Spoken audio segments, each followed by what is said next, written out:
యేసుక్రీస్తు నామంలో ఈ ప్రోగ్రాం చూస్తున్న ప్రతి ఒక్కరికి హృదయపూర్వక వందనాలు తెలియజేస్తున్నాను. యేసుక్రీస్తు నామంలో పరిశుద్ధాత్మ ఆశీర్వాదమును పొందుకుంటున్న ప్రతి ఒక్కరికి హృదయపూర్వక వందనాలు తెలియజేస్తున్నాను. ప్రతిరోజు కూడా పరిశుద్ధాత్మ ఆశీర్వాదాన్ని మనం పొందుకుంటూ ఉండాలి.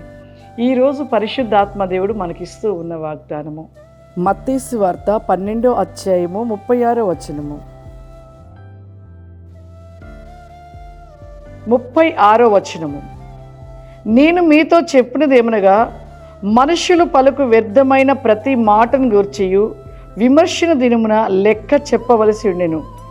నీ మాటను బట్టి నీతిమంతుడువని తీర్పు నొందుదు, నీ మాటల్ని బట్టే అపరాధివని తీర్పు నొందుదువు. విమర్శన కాలము, విమర్శించు దినములుగా, విమర్శించు వారుగా ఎంతోమంది ఉంచి ఉన్నారు. ఇక్కడ నేను మీతో చెప్పుతున్న ఏమనగా, మనుషులు పలుకు వ్యర్థమైన మాటలు వ్యర్థంగా పలుకుతారు. ఈ యొక్క అంత్యదినంలో సాతానంట అనేకులు ప్రవేశించి ఒకరిని ఒకరు తిట్టుకున్నట్లుగా, ఒకరి మీద ఒకరు విమర్శించుకున్నట్లుగా, ఒకరిని ఒకరు చంపుకున్నట్లుగా, ఒకరిపై ఒకరు జగడమాడినట్లుగా మరి అపవాది అందరూ ప్రవేశించి ఈ విధంగా మనుషులను చెదరకొడుతుంది. అందుకే చెప్తున్నారు ప్రభు ఇక్కడ, మనము మాట్లాడే మాటలను బట్టి మనకు ఒక తీర్పు కూడా అనేది ఉంటుంది. వ్యర్థమైన మాటలు ఉదయం లేచిన కాడి నుండి మనము మరలా పడుకునే వరకు కూడా ఈ యొక్క గ్యాప్లో ఉంటున్న ఈ సమయం అంతటిలో వ్యర్థంగా మాట్లాడిన మాటలు చాలామంది వ్యర్థంగా మాట్లాడతారు. ఒక మాట మాట్లాడుతున్నామంటే ఆ మాటల్లో సత్యం ఉండాలి, నీతి ఉండాలి, యథార్థత ఉండాలి. అబద్ధముగా పలకకూడదు, అబద్ధమైన మాటలు పలకకూడదు, ఒకరిని విమర్శించకూడదు. నీవు ఒక దినమంతా మాట్లాడిన మాటల్లో ప్రతి మాట పరలోకంలో గ్రంథంలో లిఖించబడుతూనే ఉంటుంది. నీవు మాట్లాడే మాటను బట్టి నీకు తీర్పు భూమి మీదనే ఇవ్వబడుతూ ఉంటుంది. అందుకే ఏది విత్తితే అది కొయ్యబడుతుంది అని ఉంది. నీ నోట ఏ మాట అయితే పలుకుతుంటావో తిరిగి మరలా అది నీకే ఫలిస్తూ ఉంటుంది. నీవు నీతిగా, నీతిమంతుడిగా, నీతిగా మాట్లాడి యథార్థంగా మాట్లాడితే నీ జీవితంలో అంతా కూడా సంతోషము, యథార్థతమైన జీవితం బట్టి నీకెప్పుడు కూడా ఒక సంతోషమైన జీవితమే ఉంటుంది. అదే నీ యొక్క మాటలలో అబద్ధము, అసత్యము, మోసము, కపటము ఇటువంటివన్నీ ఉంటే కూడా నీ జీవితంలో ఎప్పుడు కూడా అసమాధానమే ఉంటూ ఉంటుంది. నీవు చేసేదాన్ని బట్టి, నీవు పలికే మాటలను బట్టే నీకు తీర్పు తీర్చబడుతూ ఉంటుంది. కాబట్టి మన నోటి మాటను బహు జాగ్రత్తగా పలికేటప్పుడు, మాట్లాడేటప్పుడు వ్యర్థమైన మాటలు పలకకూడదు. ఒక బిడ్డలతో నువ్వు ఒక దేవుని బిడ్డగా ఉంటున్నావు, ఇంకొకరు కూడా ఒకవేళ అన్యులే కావచ్చు, క్రైస్తవులే కావచ్చు, వారితో మాట్లాడేటప్పుడు నీ మాటలు ఎంతో ప్రేమపూర్వకంగా ఉండాలి, సత్యముగా ఉండాలి. దేవుని మాటలుగా పలుకుచ్చు, దేవుని విషయాలను బోధించినట్లుగా ఆ బోధ మాటలు నువ్వు చెప్తూ, దేవుని యొక్క బోధ విషయంలో మాటలు పలుకుతూ సత్యంగా నువ్వు మాట్లాడుతూ ఉన్నప్పుడు నిజంగా నీ జీవితంలో దేవుడు ఎంతగానో ఆశీర్వదిస్తాడు. కానీ ఇప్పుడు ఆ విధంగా లేని పరిస్థితి. ఎక్కడ చూసినా ఒకరి మీద ఒకరు బురద చల్లుకోవడం, ఒకరిని ఒకరు విమర్శించుకోవడం, ఒకరిపై ఒకరు అబద్ధాలు చెప్పుకోవడం, ఒకరిపై ఒకరు మాట్లాడుకోవడం.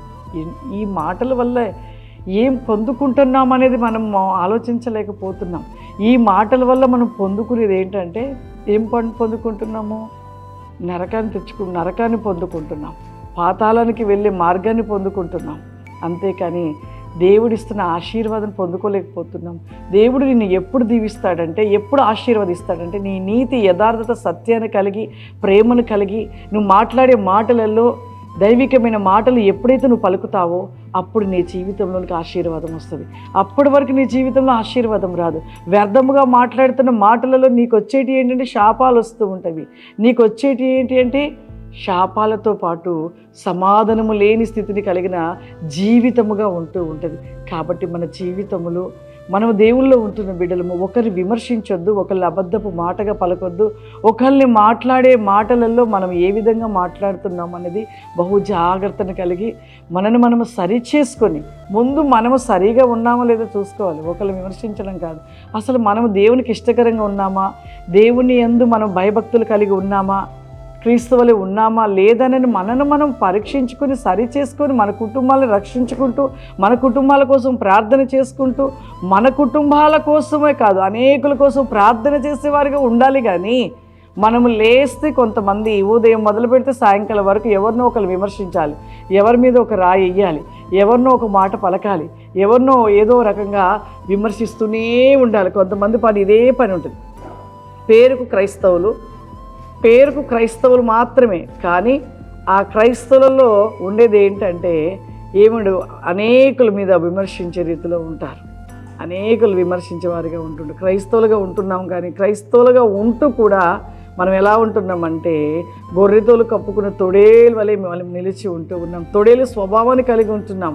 పైకు మనము భక్తి పరులుగా అనుకుంటున్నాం, క్రైస్తవులుగా అనుకుంటున్నాం, కానీ మన మాటలలోనే నువ్వు క్రైస్తవుడువా క్రైస్తవురాలువా అనేది మాటల్ని బట్టే, నీ ప్రవక్తని బట్టే తెలుసుకోగలుగుతాం. కాబట్టి దయచేసి వ్యర్థమైన మాటలు పలకకుండా మనము నిత్యము కూడా దేవునితో ఉంటూ సత్యమైన మాటలు పలుకుచు దేవుని ఆశీర్వాదాన్ని మనం కోల్పోనట్టుకుండా దేవుని ఆశీర్వాదాన్ని పొందుకునే వారిగా నిలిచి ఉండాలి.